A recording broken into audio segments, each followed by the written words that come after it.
All right, so let's talk about something that's actually kind of exciting for car guys like us. With Trump's big, beautiful bill rolling back a bunch of those incredibly foolish rules and regulations, we might actually see cars and trucks go back to being, good again. Built solid, simple, and not loaded up with all the tech that breaks just to squeeze out 1 extra mile per gallon.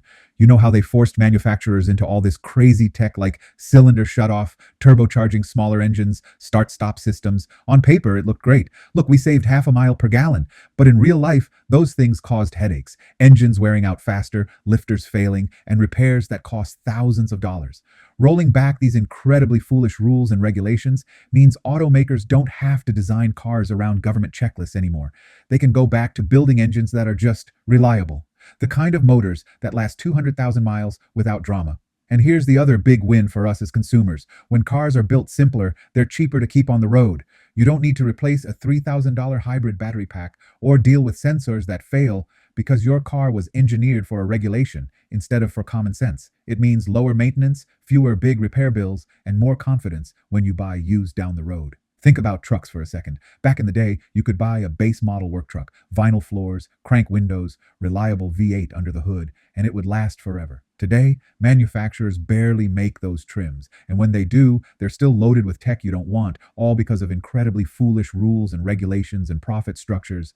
But now, with these regulations relaxed, automakers can bring back those lower trims and still make good margins. That's a win-win. We get cheaper options, they still make money, and we get trucks that are built for work, not just for EPA stickers. Real quick break. Hey, if you liked hanging out and talking cars with me today, I'd really appreciate it if you hit that subscribe button. No big fancy pitch, just a humble ask from a fellow car lover who wants to keep sharing tips, thoughts, and honest takes on trucks, cars, and the auto world. Thanks for sticking around. Now back to the topic.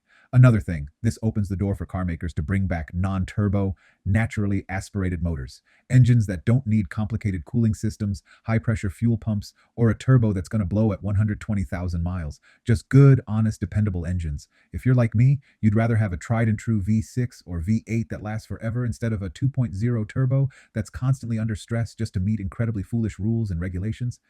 And here's what this means long-term. Cars that are simpler, tougher, and more reliable stick around longer. You'll see more trucks and SUVs lasting 15, 20 years, which means better value for the buyer and a healthier used car market.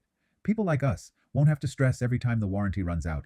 You just know the thing will keep running if you take care of it. So yeah, while everyone's talking about the politics of this bill, what I'm excited about is the possibility of better cars, less fragile tech, lower costs, more affordable trims, and the return of solid engines that don't need a laptop to keep running. If automakers take advantage of this, we could be looking at a new era where owning a car doesn't feel like a financial time bomb, and that's a win for the auto industry and for us, the people who actually buy these things.